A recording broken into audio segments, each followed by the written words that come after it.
माता हसमुखी ने आपको अपने आश्रम मिलने के लिए बुलाया है। वो चाहती है कि आप उनके भजन गाएं। पागल हो गया क्या तू? मैं क्यों जाऊं उसके पास? उसे कहो अगर मुझसे गवाना है तो वो आए यहाँ मेरे पास।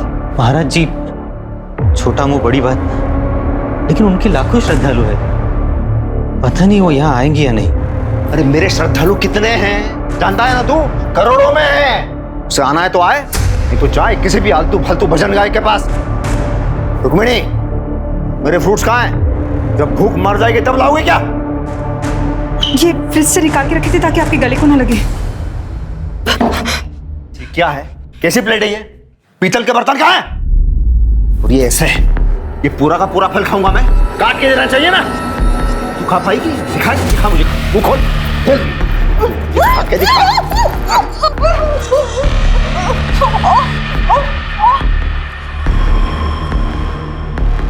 महाराज जी लाइए, मैं इन्हें काट के पीतल के बर्तन में लेके आता हूँ।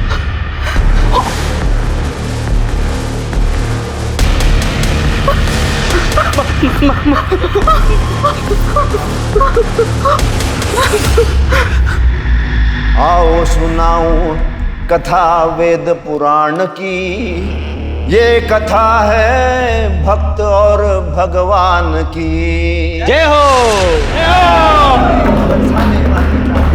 राधे राधे राधे, बरसाने वाली राधे। महाराज जी, आज तो कमाल हो गया। गाने की फीस तो 50,000 मिली ही, साथ में लोगों ने आपको 50,000 के नोटों की मालाएं भी पहना दी। ऊपर से जो नोट उड़ाए गए वो तो गिनना अभी बाकी है। विनोद, मेरे गले में माँ सरस्वती का वास है, लेकिन ये मेरी फैमिली है जो मुझे नीचा करती।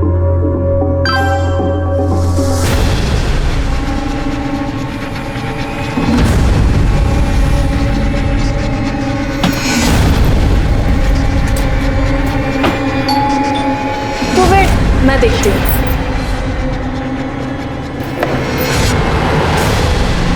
आदित्य कहाँ है?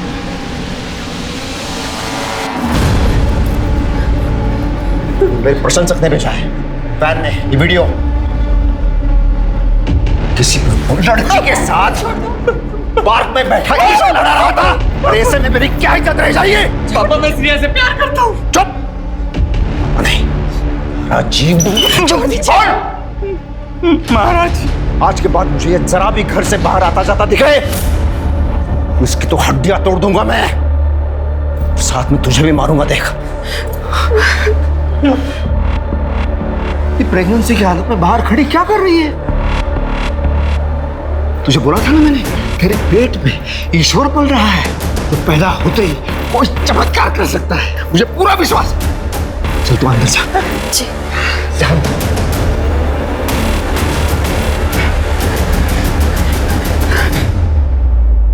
केशव महाराज एक प्रचलित भजन गायक थे। लोग उनकी गायकी से इतने प्रभावित थे कि समय के साथ साथ उन्हें भगवान स्वरूप समझने लगे। लेकिन भगवान के गीत गाते गाते उनका अहंकार हुंकार भरने लगा और वो अपने आप को समझने लगे आज का भगवान।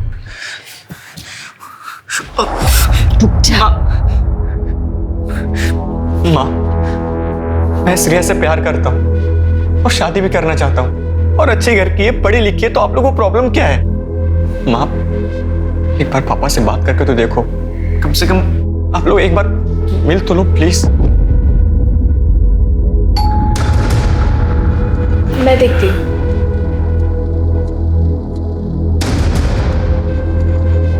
एक मिनट, तू क्यों आ गई दरवाजा खोलने के लिए? मैंने तुम्हें बताया था ना, जब तक ये पैदा नहीं हो जाता इसे दुनिया की नजरों से बचा के रखना है। चल अंदर।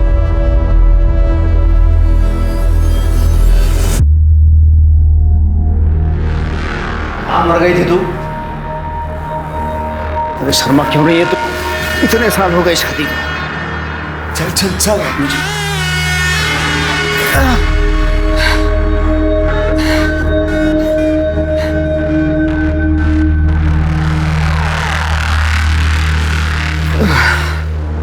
सुनो, एक बार आदित्य के दोस्त से मिल तो लो ना, वो दिखने में भी अच्छे और अच्छे परिवार से भी है।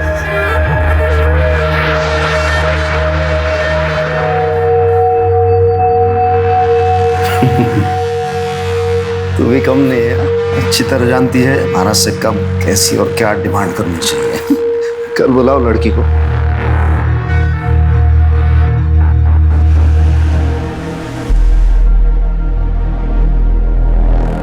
हाय। अरे बेटा आ गई। नमस्ते आंटी जी। नमस्ते, आ जाओ।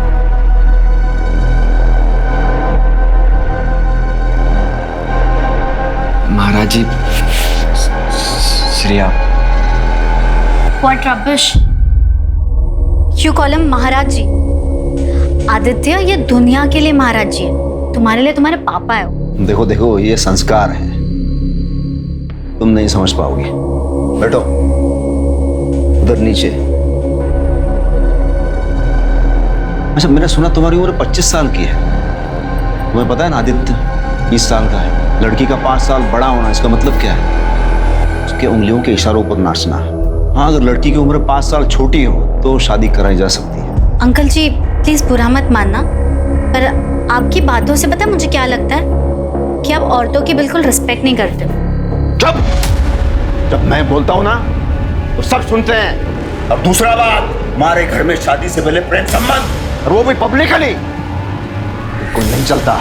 आपको पता है क्या, आप ना फादर से ज्यादा डिक्टेटर लगते हो मुझे, और अब पता नहीं कौन सी एज की बातें कर रहे हो, मुझे कुछ समझ नहीं आ रहा। और रही बात आदित्य की, वो एक एडल्ट है, उसकी लाइफ उसकी रिस्पॉन्सिबिलिटी है। आप उसे नहीं सिखाएंगे कि उसे क्या करना चाहिए और क्या नहीं करना चाहिए। आदित्य इन्हें कुछ बोलो। What? Really आदित्य, तुम अपने पापा से डरते हो?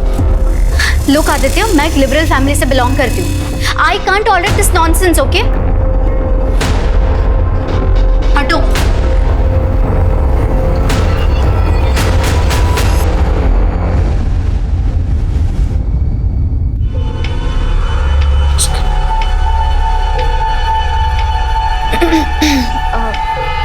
महाराज जी, श्रेया को अपनी गलती का एहसास हो गया है। वो आपसे माफी मांगना चाहती है। महाराज जी, वो फोन पर है।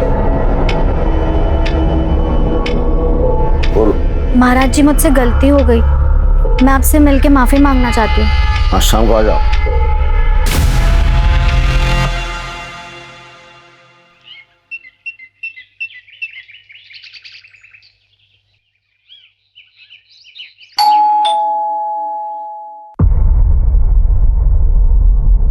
मैडम, आराध्या दीदी।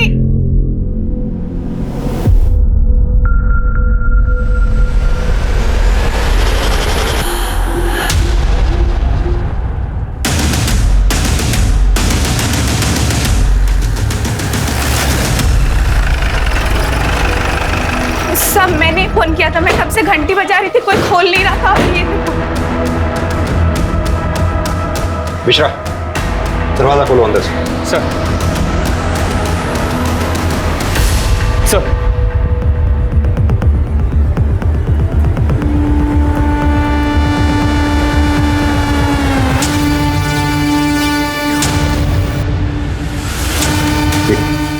एक काम करो तमी, आप लोग पूरे घर की तलाशी लो।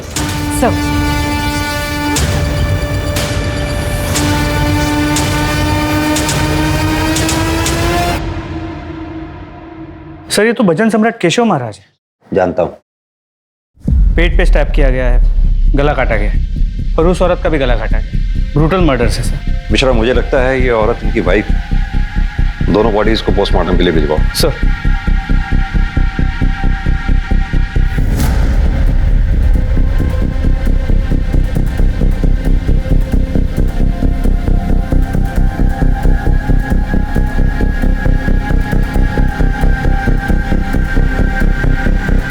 सर, ये इनकी बीवी है। मर्डर वेपन शायद ये मिसिंग तलवार ही है। एक काम करो मिश्रा, ये तलवार भी फॉरेंसिक के लिए भिजवाओ। सर।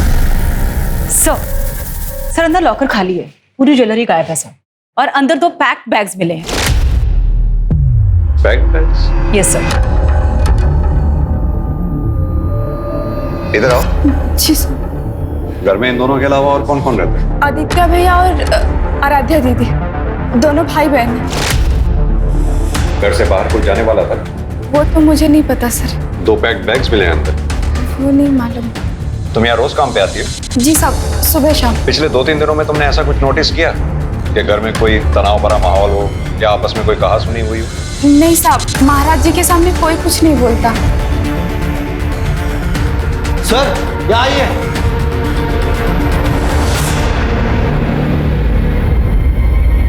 ये देखिए सर, घर में तो 4 लोग रहते हैं मिश्रा, प्लेटें 5 हैं, यानी कोई 5वां शख्स था जो बाहर से आया था। सर ये भी तो मुमकिन है कि 4 लोगों ने 5 प्लेट्स में कुछ खाया हो। सिंह, ये सारी प्लेट्स फॉरेंसिक के लिए भिजवाओ। सर तुम्हारे पास फैमिली में से किस किस का कॉन्टैक्ट नंबर है? रुक्मिनी मैडम और आराध्या दीदी का। मिश्रा, इन दोनों के कॉल रिकॉर्ड्स निकलवाओ।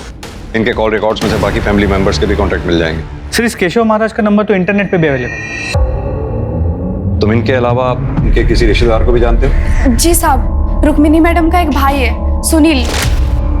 सुनील इलेक्ट्रॉनिक उनका एक दुकान है, गोदाम भी है उनका। ये सुनील इलेक्ट्रॉनिक्स का कॉन्टैक्ट नंबर इंटरनेट से निकालो और इसे थाने पूछताछ के लिए बुलाओ। सर दामिनी, सर इनसे बाकी की डिटेल ले लो। सर तुम आओ मेरे से। जी मैडम। सर ये भाई बहन मिसिंग। मुझे लगता है इन दोनों ने ही अपने माँ बाप का मर्डर किया है। हो सकता है घर में कोई अनबन हुई, भाई ने माँ और बाप को मार दिया, पैसे और जेवर लेकर बहन के साथ फरार हो गए। मिश्रा, भाई बहन दोनों के कॉल रिकॉर्ड्स निकलवाओ। लोकल ज्वेलर्स को इंटीमेट करो, शायद कोई क्लू मिले। सर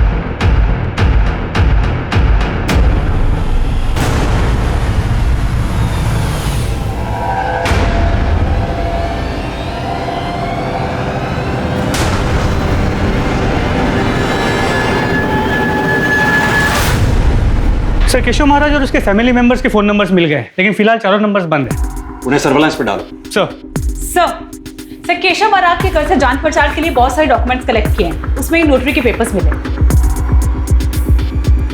ये तो कैंसिलेशन ऑफ डीड है। इसके मुताबिक केशव महाराज ने अपनी 3 दुकानें अपने brother in law Sunil Sharma को चलाने के लिए दी थी, जिन्हें वो इमीडिएटली वापस लेना चाहता था। सर केशव महाराज और उसकी बीवी रुक्मिणी की मर्डर का मोटिव ये हो सकता है। सर मैंने केशव महाराज के साले सुनील शर्मा को बुलाया, वो बाहर बैठा है। सर ये कैसे और क्या हो गया सर? हाँ, ये तो आप हमें बताएंगे कि क्या हो गया। सर आप जैसा सोच रहे वैसा कुछ नहीं है। अरे मेरे जीजा जी के बहुत बड़े एहसान है मुझ पर। गांव से मुझे बुला लिया उनका बिजनेस संभालने के लिए। वो जितना एक्सपेक्ट कर रहे थे उतना तो पैसा नहीं दे पा रहा था उन्हें। सर धंधा बहुत मंदा चल रहा था, इसलिए वो मुझसे गोडाउन भी ले रहे थे वापस। लेकिन हमें जो पता लगा है, केशव महाराज जी की ये कैंसिलेशन डीड है, जिसके मुताबिक वो अपने 3 गोडाउन जिन्हें तुम खरीदना चाहते थे, वो तुम्हें बेचने को तैयार नहीं थे, इमीडिएटली वापस लेना चाह रहे थे। अच्छा, तो तू चाहता है ये दुकान और गोडाउन में तुझे बेच दूं? हाँ, तू धीरे धीरे करके इसके पैसे चुका देगा। तेरे माथे पे क्या लिखा है? अरे आप गुस्सा क्यों हो रहे हैं? देखिए आपने जब दुकान और गोडाउन दिए थे तब तो वो खाली थे, मैंने धंधा जमाया। और वैसे भी आपको कोई इंटरेस्ट नहीं है ना, आप अपने भजन कीर्तन का जो बिजनेस खुला है वो चलाते रहिए। आपने जिस भाव में दुकान और गोडाउन खरीदे उसी भाव में मैं खरीदूंगा। जीजा जी रोकड़ा दूंगा, रोकड़ा। रोक और निकल यहाँ से, और आगे की सारी बातें मेरा वकील करेगा अब तेरे साथ। तुम्हें उन्होंने बेचा नहीं, इसलिए शायद तुमने उनका कत्ल कर दिया। अरे नहीं सर, मेरी बहन का घर है, मैं उसका घर उजाड़ूंगा, उसे मार डालूंगा। क्या बोल रहे हो सर? और मुझे देख के आपको लगता है मैं ऐसा कुछ कर पाऊंगा? हमें क्या लगता है क्या नहीं, इस बात को छोड़िए। ये बताइए कि आपके दोनों भांजा और भांजी आदित्य और आराध्या इस वक्त कहाँ हैं? कहाँ छुपाया हुआ है उनको इस वक्त? छुपाया? अरे भांजी तो अजमेर में गर्ल्स कॉलेज में पढ़ती है। लेकिन हमें पता चला है कि वो यहीं थी, अजमेर में नहीं। क्या? हाँ, मेट से हमें पता लगा है कि वारदात की रात रुक्मणी पुजारी और आराध्या सूटकेसेस पैक करके कहीं जाने वाले थे। कहाँ जाने वाले थे? सर जाने वाले थे? सर मुझे जितना पता है भांजी अजमेर में कॉलेज में पढ़ती है, और दीदी ने कभी बताया नहीं वो कहाँ जाने वाली थी। तुम्हें क्या लगता है ये दोनों बच्चे आदित्य और आराध्या क्या अपने माँ बाप का कत्ल कर सकते हैं? अरे भांजी का तो पता नहीं सर, पर ये आदित्य है ना बहुत इनोसेंट है। हाँ, जीजाजी से नाराज जरूर था। जब वो भजन नहीं ठीक तरीके से गाता था तो जीजाजी बहुत टॉर्चर करते थे उसे। कितनी बार बोला है मैंने प्राणायाम कर, लेकिन तू नहीं करता। अरे ऐसे थोड़ी बनते हैं भजन सम्राट, उसके लिए रियाज करना पड़ता है। रुक, तो ऐसे नहीं मानेगा। विनोद, माचिस दे। महाराज नहीं ऐसे चिल्लाने से तेरी आवाज खुलेगी। इसके अलावा कुछ नहीं मालूम मुझे सर, कुछ नहीं। ठीक है, अभी तुम जा सकते हो, जरूरत पड़ी तो फिर बुलाएंगे। बिल्कुल सर। सर, मेरे जीजाजी की गाड़ी मिली आपको, घर पे नहीं है। क्या तुम्हारे जीजा जी की गाड़ी भी थी? हाँ सर। मिश्रा, इनसे गाड़ी की डिटेल्स लो और आसपास के police station, patrolling team, police नाका जितने भी हैं सबको अलर्ट कर दो। गाड़ी किसी भी सूरत में शहर से बाहर नहीं निकलनी चाहिए। सर,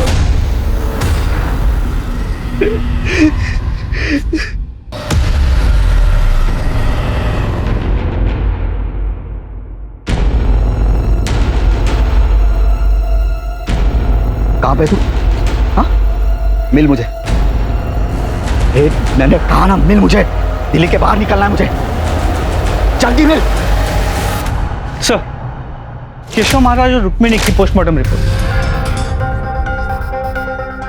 यानी कि दोनों की हत्या का समय सुबह 3 से 5 बजे के बीच में ही है, और हत्या किसी धारदार हथियार से हुई। होना वो ये हथियार वही तलवार है जो केशव महाराज के घर से दीवार पे से गायब है।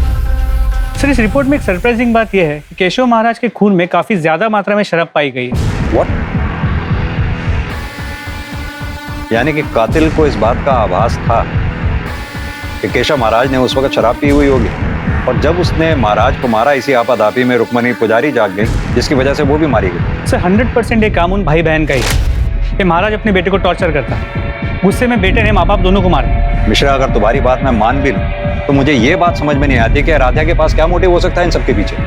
तो हो सकता है कि ये भाई बहन आपस में काफी अटैच्ड हो। भाई अपनी बहन को छोड़ के जा नहीं सकता था, इसलिए अपने साथ ले गए। ये केशव महाराज के घर के आसपास कोई सीसीटीवी वगैरह मिले क्या? नहीं सर। एक काम करो, ये नौकरानी करुणा से एक बार दोबारा बात करो, शायद कोई नई बात सामने आए। जी सर। और वो गाड़ी के बारे में कुछ पता चला? सर, हमारी टीम्स को बता दिया है, लेकिन अब तक कोई इन्फॉर्मेशन नहीं मिल पाई। तलाश जारी रखो उसकी। जी सर।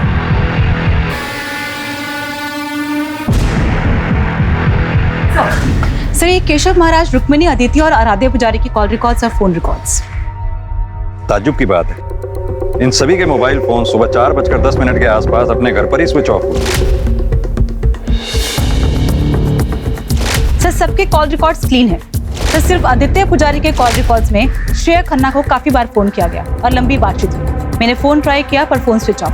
श्रेया खन्ना का फोन सर्वेलेंस पे डालो, कॉल रिकॉर्ड्स निकलवाओ उसको। राइट सर, हो सकता है कि ये आदित्य पुजारी के साथ कहीं छुपी हो। और सर, एक और बात, सर, केशव महाराज के कॉल रिकॉर्ड्स पे विनोद कश्यप का नंबर मिला है। मैंने उसे थाने बुलाया। साहब, मैं केशव महाराज जी का शागिर्द हूँ।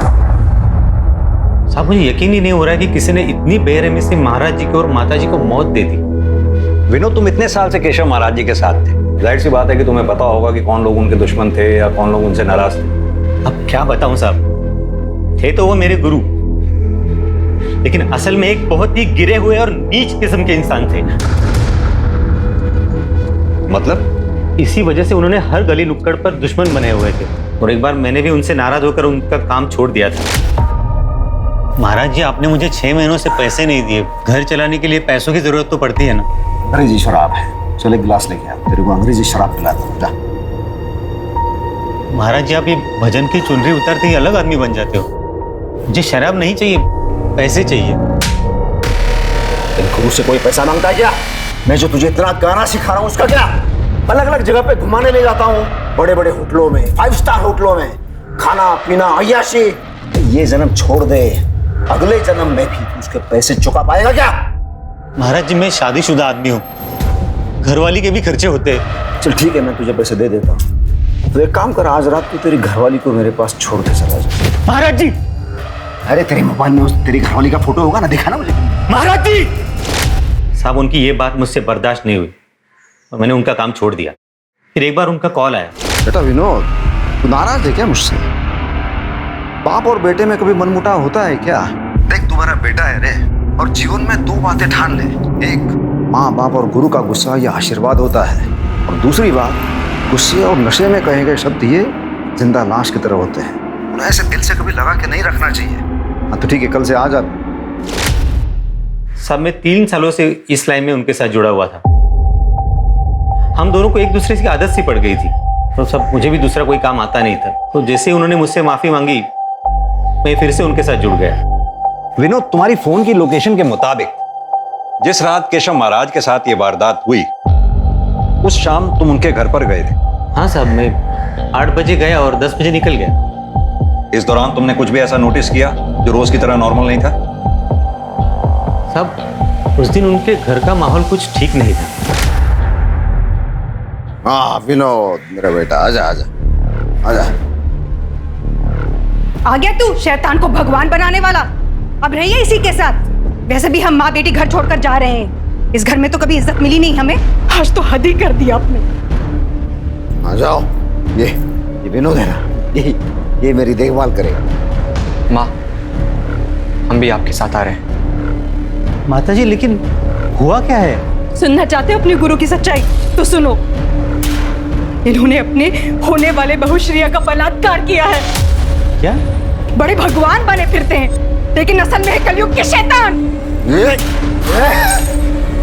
इसको रहना है रहो, इसको जाना है जाओ। माहौल ठीक नहीं था, फिर सब लोग अपने अपने कमरे में चले गए। फिर महाराज जी के कहने पर मैंने जबरदस्ती 2 पैक लगाए और अपने घर चला गया। ठीक है, अभी तो तुम जा सकते हो, जरूरत पड़ी तो फिर बुलाएं। जी साहब। मिश्रा, विनोद के मुताबिक केशव महाराज ने सबके सामने इसकी बेइज्जती की थी, इसे पैसे भी नहीं दिए। विनोद के पास भी मोटिव हो सकता है केशव महाराज की हत्या करने का। सर वो तो है, लेकिन फिर भी ये रुक्मिणी पुजारी को क्यों मारा? सर मेरे मुताबिक सबसे ज्यादा स्ट्रांग मोटिव अब भी आदित्य और आराध्या के पास। इस महाराज ने आदित्य के गर्लफ्रेंड का रेप किया था, और ये कोई छोटी बात नहीं है।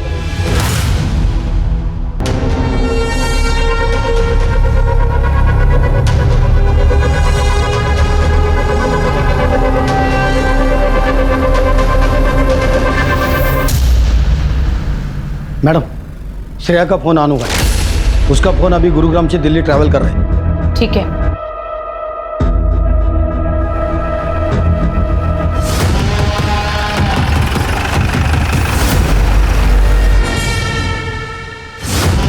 आदित्य कहाँ है?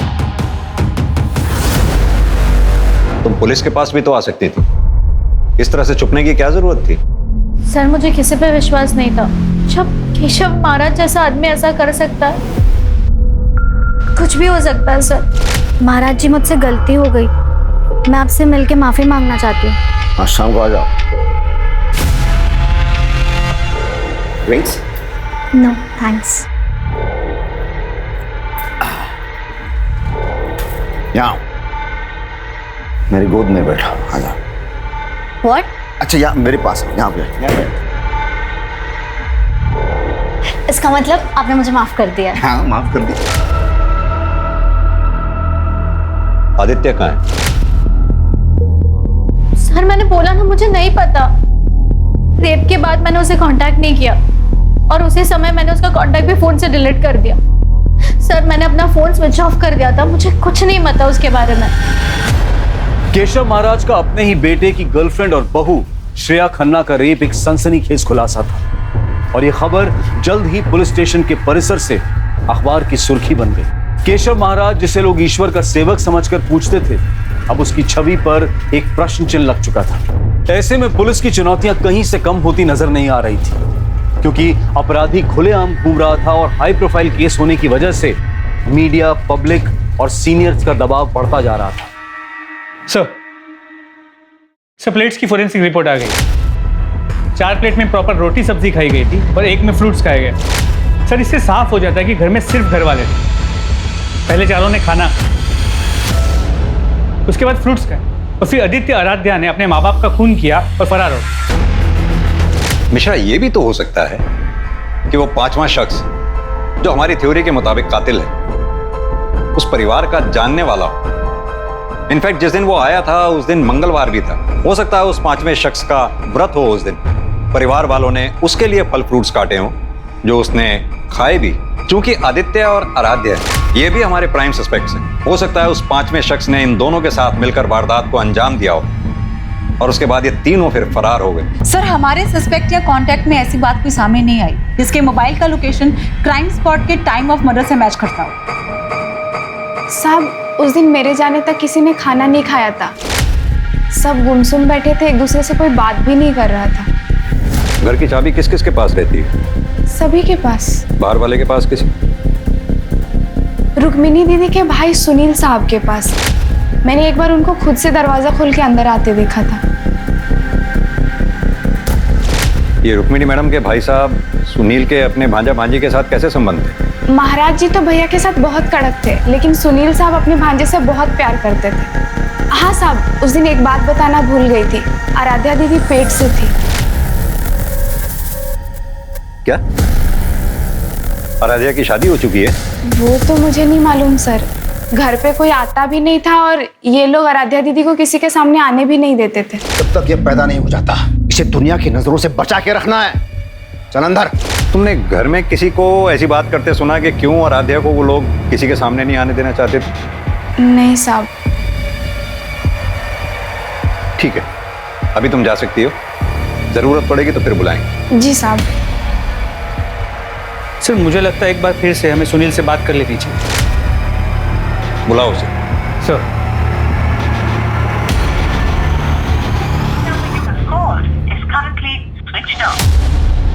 सर उसका फोन स्विच ऑफ आ रहा है। उसकी दुकान और गोडाउन दोनों जगह चेक करो। सर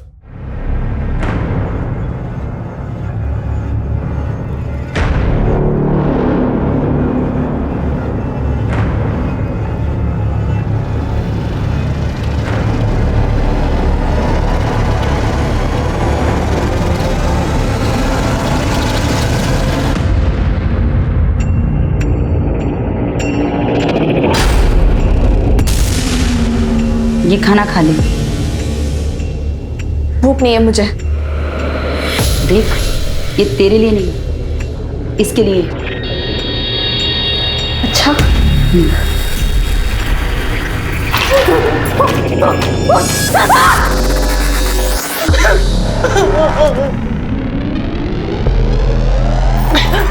अरे आप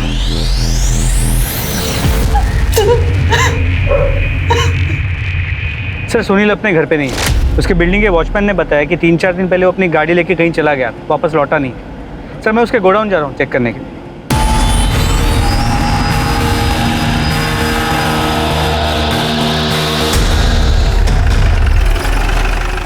अरे क्या हुआ साहब?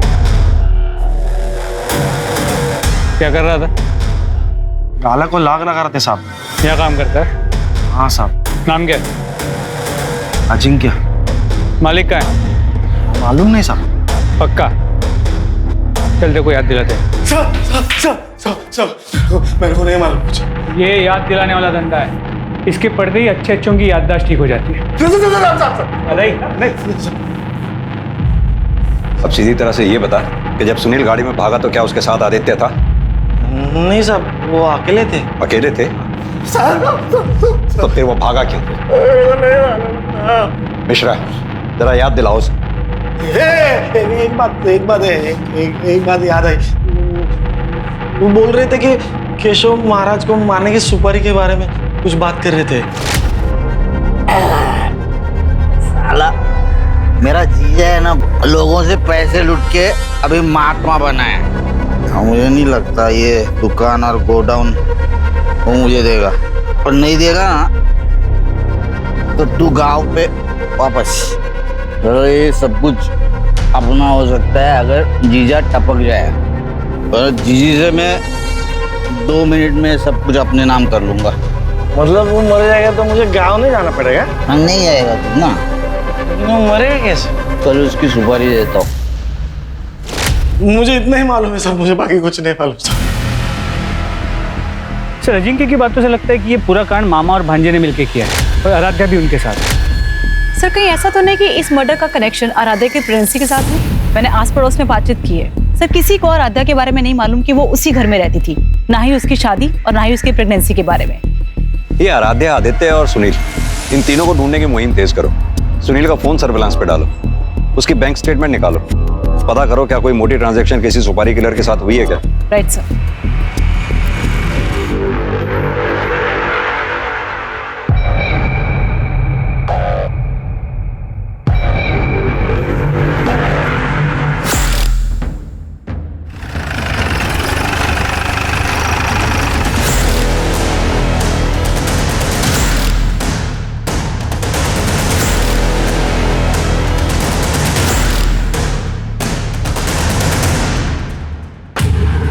मिश्रा, गाड़ी खुलवाओ।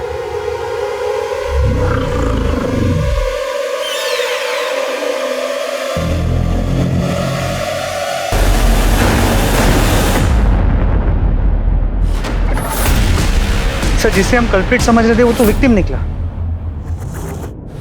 मिश्रा, गाड़ी के अंदर भी अच्छी तरह से चेक करो। जी सर।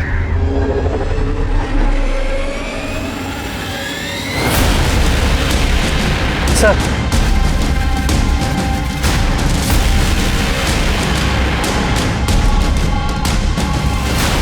सर तो वही मिसिंग तलवार है। और मर्डर वेपन भी। इसे फॉरेंसिक के लिए भेजो। जी सर। और हाँ, बॉडी को ऑटोप्सी के लिए भी भिजवा। सर।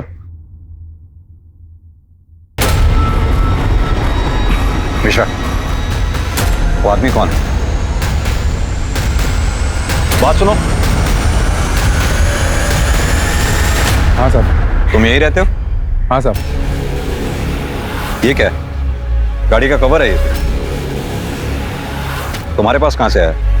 ये गाड़ी खड़ी है साहब, उसी पे था। मैंने निकाला था, लेकिन दूसरे दिन किसी ने डाल के चला गया वापस। किसने डाला? देखा तुमने? नहीं साहब। मिश्रा, मुझे लगता है कातिल या कातिल का कोई आदमी गाड़ी पे नजर बनाए रखे हुए है। आसपास देखो, कोई सीसीटीवी का सोर्स मिलता है क्या? शायद उसमें कुछ दिखाई दे। सर जगह काफी आइसोलेटेड है, सीसीटीवी कैमरा का मिलना मुश्किल है। फिर भी मैं ट्राई करता हूँ, आसपास चेक करता हूँ।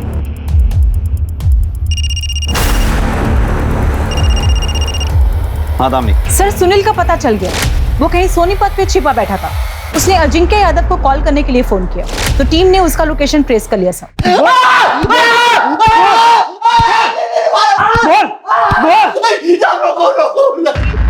साहब मैंने पहले ही बता दिया था आपको, मैंने किसी को नहीं मारा है। तो हम कब कह रहे हैं तूने किसी को मारा है? हम भी तो यही कह रहे हैं कि तूने अपने जीजा को सुपारी देकर मरवाया।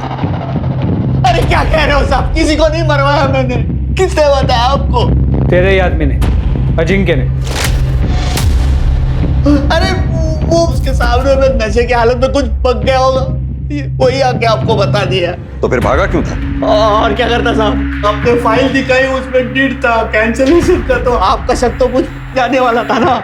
झूठ बोलता है तू। दरअसल बात यह है कि तू अपने जीजा से नाराज था, क्योंकि वो अपनी दुकान और गोदाम तुझे बेचना ही नहीं चाहते थे। इसीलिए तूने उन्हें मारने की सुपारी दी, मरवा दिया उन्हें। बता के आराध्या कहाँ है? कहाँ छुपा रखा उसे? और उसकी प्रेगनेंसी का चक्कर क्या है? बोल। आराध्या प्रेग्नेंट? माँ के सब कहता हूँ, मैंने किसी को नहीं मरवाया। मिश्रा, इसकी तब तक तोड़ाई करो जब तक ये सच ना बोले। सर आदित्य पुजारी की पोस्टमार्टम रिपोर्ट के मुताबिक उसकी मौत उसी दिन सुबह 3 और 5 के बीच हुई थी। यानी कि ठीक उसी समय जब केशव महाराज और रुक्मणी पुजारी का कत्ल हुआ। और उस मर्डर वेपन की फॉरेंसिक रिपोर्ट का क्या हुआ? सर आ गई, ये रही। मर्डर वेपन पे केशव महाराज, आदित्य और रुक्मणी पुजारी, इन तीनों के ब्लड स्टेन्स मिले, लेकिन फिंगरप्रिंट किसी का भी नहीं। Right sir. दवाइयाँ नहीं खानी मुझे। तुम्हें खानी पड़ेगी। नहीं खानी मुझे दवाई। ये तुम्हारे लिए नहीं है, बच्चे के लिए है। नहीं खानी मुझे दवाई। खानी पड़ेगी तुम्हें। नहीं खाना मुझे। सर मैंने सुनील के बैंक डिटेल्स चेक किए हैं। सर वो क्लीन है। मैंने बहुत सारे सुपारी एजेंट से बात की है, वो किसी के टच में नहीं था। गाड़ी हमें जहां खड़ी मिली थी वहां के सीसीटीवी सोर्स का क्या हुआ? सर वहां तो कोई सीसीटीवी कैमरा नहीं मिला, लेकिन उस लोकेशन से करीब 900 मीटर दूर एक सीसीटीवी कैमरा है। तो प्रॉब्लम क्या है? सर एक्चुअली वो एक घर में लगा हुआ है और घर का मालिक शिरडी गया है, 2 दिन बाद आएगा। जैसे ही आ जाए पता करो। मुजरिम अपनी जुर्म की हुई जगह पे बार बार विजिट करता है, ये जानने के लिए कि कहीं उसके जुर्म के बारे में किसी को कुछ पता तो नहीं चला। नेक्स्ट टाइम वो जब भी स्पॉट पे आएगा कैमरा में कैद हो जाएगा, फिर उसके मोबाइल की डिटेल से सब क्लियर हो जाएगा। सर मुझे आराध्या पर पूरा शक लगता है। सर कहीं उसकी मिस्टीरियस प्रेगनेंसी बाकी लोगों की मौत का कारण तो नहीं बनी? मुझे लगता है हमें इस केस को रिविजिट करना चाहिए। मिश्रा, इस केस में हमारे प्राइम सस्पेक्ट कौन कौन से हैं? सर महाराज का चेला विनोद, उसका साला सुनील जो फिलहाल लॉकअप में है, सुनील के यहाँ पे जो काम करता है अजिंक्य, आदित्य की गर्लफ्रेंड श्रेया, महाराज की बेटी आराध्या। इन सब के कॉल रिकॉर्ड्स और लोकेशन डिटेल्स सब चेक करवाओ। इनके कॉन्टैक्ट लिस्ट में जितने भी लोग हैं सबको क्रॉस वेरीफाई करो। जितने सस्पेक्ट जेल से बाहर आए हैं सब पे नजर रखो। सर पुलिस सभी संदिग्धों पर कड़ी नजर रख रही थी, लेकिन ना तो कोई ऐसी गलती कर रहा था जिससे पुलिस का शक गहराता और ना ही कोई नया क्लू या सबूत सामने आ रहा था, सिवाय उस सीसीटीवी कैमरा के जो केशव महाराज की बरामद हुई गाड़ी और उसमें मिली उनके बेटे आदित्य पुजारी की लाश की लोकेशन से 900 मीटर दूर उसी सड़क पर था।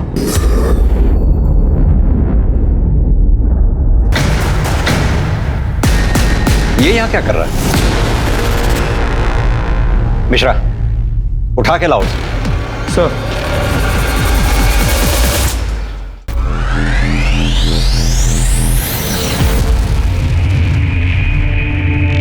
आराध्या, मुझे ये सब करके कितना बुरा लगा मुझे ही पता है।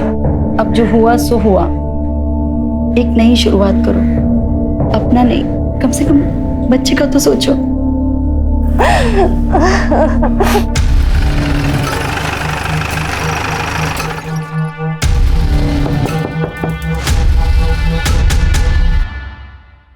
मैं देखती हूँ दरवाजे पे कौन है।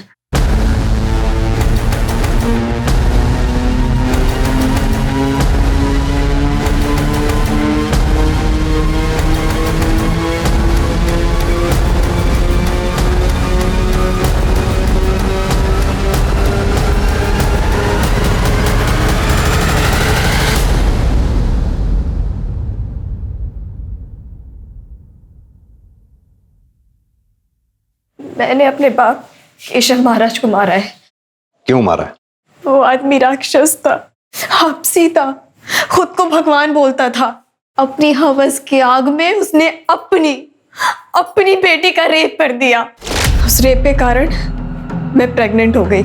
फिर उसके बाद मैंने और मेरी माँ ने बच्चा गिराने की बात की।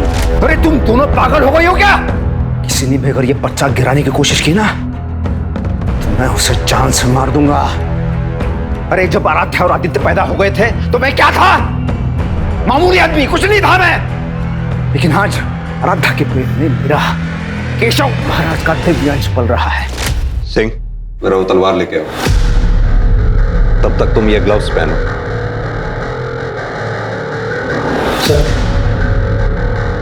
इस तलवार को पकड़ो और चला के दिखाओ कैसे तुमने अपने माँ बाप का कत्ल किया।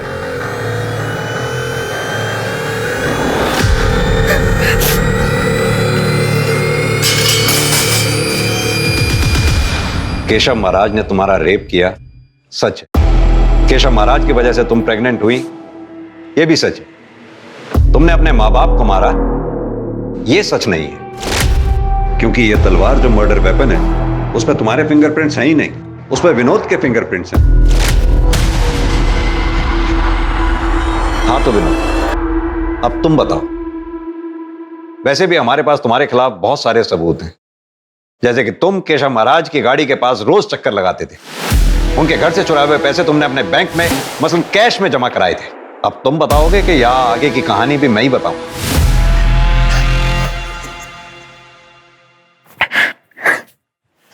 सब मैंने मारा महाराज जी को। फिर मैं महाराज जी के घर गया और आराध्या को लेकर अपने घर चला गया। तुमने पहले अपने बयान में बताया था कि महाराज ने तुम्हें पहले भी बेइज्जत किया था, लेकिन केशव महाराज को मारने का ख्याल तुम्हारे मन में अब क्यों आया? उस दिन जब मैं महाराज जी के घर गया तब मुझे पता चला कि महाराज ने श्रेया का रेप किया है। और उसी सुबह मेरी बीवी ने मुझे बताया था कि महाराज जी ने उसका भी रेप किया है, जिसकी वजह से वो प्रेग्नेंट थी। जब महाराज ने विनोद को पैसे नहीं दिए तब मैं विनोद को बिना बताए महाराज से पैसे मांगने चली गई। गिन लो अच्छी तरह से गिन लो। महाराज जी क्या कर रहे हो? क्यों और चाहिए पैसे? टेंशन ये ले सारे के सारे तेरे और कुछ नहीं होगा। देख मैं हूँ महाराज हूँ ना, मैं केशव महाराज हूँ। महाराज जी ये आप क्या कर रहे हो? महाराज जी कोई नहीं है। महाराज जी इसलिए तो तुम्हें अभी बुलाया मैंने। दुनिया भले ही मुझे खलनायक समझे साहब, लेकिन जब ये महाराज की सच्चाई जानेगी ना, तब मुझे ही सच्चा नायक समझेगी। नायक वही होता है जो कानून के दायरे में रहकर लड़कर और लड़ाई जीतता है, लड़ाई लड़ता है। तुम्हारी इसी नादानी की वजह से तुमने 2 परिवारों की जिंदगियां बर्बाद कर दी, एक केशव महाराज के परिवार की जिंदगी और एक अपने परिवार की। अब भुगतो जिंदगी भर। अगर केशव महाराज के खिलाफ विनोद या उसकी पत्नी शिप्रा या उसकी बेटी आराध्या ने कंप्लेंट लिखवाई होती तो केशव महाराज पर कार्रवाई होती, उसे सजा होती और विनोद को बदले की भावना में उसका मर्डर भी नहीं करना पड़ता। केशव महाराज के दुष्कर्म उसके आसपास मौजूद हर इंसान के लिए सबसे बड़ी दस्तक थे, लेकिन या तो उससे डरकर या फिर समाज के डर से सबने उस पर पर्दा डाल दिया। जुर्म के खिलाफ सतर्क रहना, चुप रहने की बजाय कानून के दायरे में रहते हुए जुर्म के खिलाफ एक्शन लेना समझदारी भी है और समझदार नागरिक का कर्तव्य भी। अब मैं अनूप सोनी आपसे विदा लेता हूं, फिर मुलाकात होगी क्राइम पेट्रोल सतर्क में एक और नए केस के साथ। तब तक अपना और अपने परिवार का ख्याल रखें, सतर्क रहें, सुरक्षित रहें और देखते रहें क्राइम पेट्रोल सतर्क। जय हिंद।